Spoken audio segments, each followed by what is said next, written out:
of two projects I have here is the Van Alstyne Recreation Center renovation. The building I'm referring to is located on W.A. Denton Drive. It's 588 W.A. Denton Drive, the old Columbia College site. I got with the city manager probably back late last year, maybe early part of this year, and we got together and said, hey, what is it going to take to make this space usable? Is it even an option? So he said, hey, I'm going to task you with going out and let's see what's wrong with it. Let's see what areas need to be improved to make it a usable space. The facility would include a front lobby area. It would include restrooms, 2 sets of restrooms. The main space is the gymnasium, which would then be striped with basketball, volleyball, and at least two pickleball courts. We're going to try to squeeze 3 in there if we can, if space allows, but at least 2. Toward the back of the facility, there's a small stage. And then there are also currently 2 classroom settings on either side of the off the gymnasium. One of those we would propose to turn into a kitchen, more residential style kitchen. And then the other one we would leave somewhat as a classroom setting. That way it could be used for meetings, activities, puzzles, you name it. And then I have the gym floor. So the gym floor is, we looked at options to try to just restore it, maybe patch it in areas, but it was so warped in so many different areas that several different companies said, hey, you know, we could try to do this. He goes, it'll probably look funny. He goes, you know, the best option is to replace it. And I try to explain also the different uses of the facility to them. And they also recommend not going back with a hardwood. It would be more of a vinyl style flooring.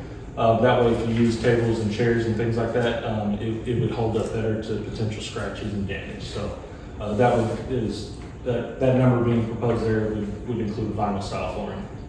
The electrical component, a lot of the electrical minus that front room, very old and would not pass inspection today. So all of that would need to be updated, as well as the main gym lights. We would leave the fixtures, but convert them to LED lights. So less power usage in the long run. And then we built in a miscellaneous line item here. That would include, sport equipment down the road that we would need to buy, potentially getting internet services there, things like that, maybe computers, office furniture, tables and chairs, things like that. And then we did build in $100,000 for contingency because you never know what you're going to run into when you start tearing up an 88-year-old building.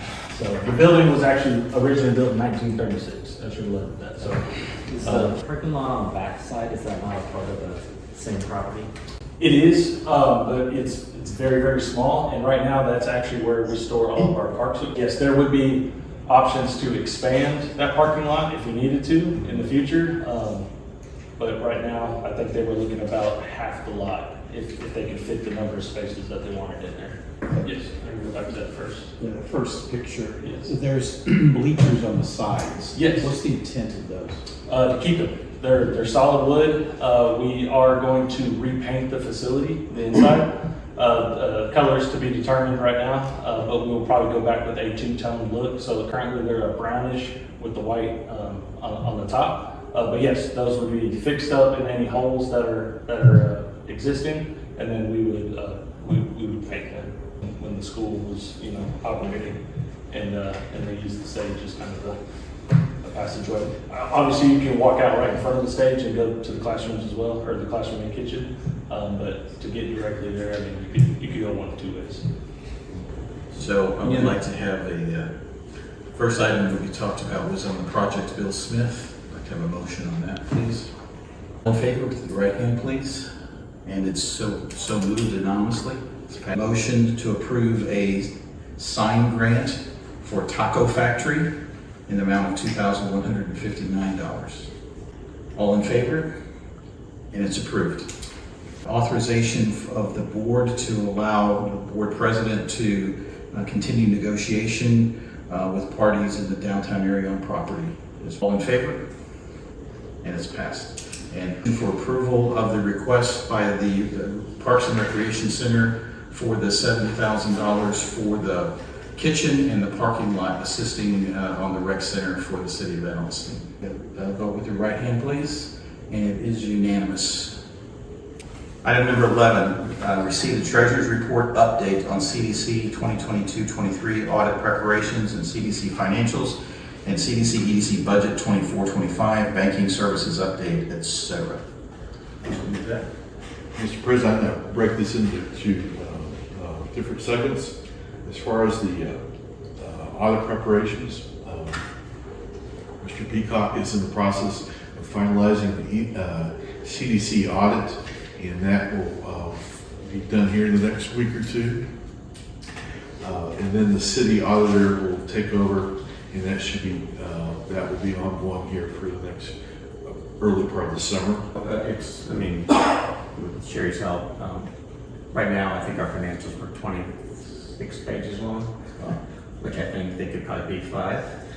We had, I think, 11 transactions between CDC and EDC, so working together with Sherry, we're going to be able to kind of condense that down. I think right now we're giving the historical data from the last fiscal year. Is that correct, Sherry, from correct there? June is going to be, and what Rodney was proposing is that we have the whole board or a group of the board, we look at our budget. We have the operating budget, and that's what we've moved forward with. The other one is kind of our supplemental budget, because we do so many different things that you can't necessarily budget for, facades, and budget requests for parks and things. And so the easiest thing to do was, look at our operational budget, but then also have a hard look at, what we anticipate here moving forward, that the board would see that we may be doing in the next fiscal year, and have a special session to do that. Okay, so we're looking for a special workshop for the board to... Yeah, sometime probably first of June, so that we can have that ready for our June meeting. Jones had asked me to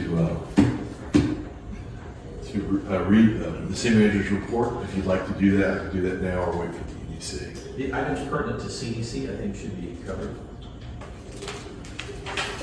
These are just general items, Mr. President, so I could do it under EDC. Okay, that'd be fine. All right, so we have a guest speaker, I think, with us tonight, Mr. Richard. Streamline the design at the entry on the 3133 exit. We put a WB50, wheelbase 50-foot trailer, which seems to be doing all the damage out there on that, and on the current configuration, and it shows that you should be having a lot of potholes out there. What we're seeing here is an option 1, which is I've got kind of a wider entry into that, which will match once Lincoln Park Drive comes all the way through and ties into Industrial Drive in the master thoroughfare plan. This is widening it out to its fullest extent. It's the ultimate configuration, which is, 10, 15, 20 years from now, when we get through the intersection. Industrial Drive heads north through the open country and ties into Lincoln Park. Option 2 is basically we do the radius return to that point, and then we do a taper right to the existing inlet. If we do anything wider coming in, it'll require the culvert that's halfway in that radius there. We already got to move the fire hydrant, and then we'd have to start moving storm sewer. So now we're starting to get expensive on a project that really doesn't need to be at this point. We're just trying to get those trucks in there. From us. Just if that's the way, I will prepare a opinion of probable cost for both options, and the design cost is going to be approximately the same either way. So, and just kind of get that to David early next week so we can get a budget. So. Okay, so this was more just a status update. Yeah. Okay. All right. Excuse me. I put out bids for maintenance mowing for the Cold Springs Industrial Park. I sent it out to maybe half a dozen group. I got 2 responses. The first one was for Lewis and Sons Roofing, and that would be a annual cost or total cost of $12,000, and then it would be a monthly cost of $1,000. The other bidder was Water's Edge Landscaping Services. So their monthly cost would be $665.63. Their annual cost would be $7,987.56. Lewis and Sons was our previous contractor, and Water's Edge is actually doing mowing for the city of Van Alstyne too. I put forward a spec sheet for each month to do mowing services, do trash pickup, string trimming, and also just general maintenance. I need a motion to accept the second bid to contract with Water's Edge with option to renew. All in favor, signal with the right hand, please. It is passed. See updates taken and necessary action regarding EDC property at FM 3133, 67.2 acres in Cold Springs Industrial Park. The biggest one I will have is, yes, it needs to be mowed. The tractor will mow it when it dries out. Now that you've done bids, also we will get maintenance mowing here this week since it dries out, and also get the gate out there too.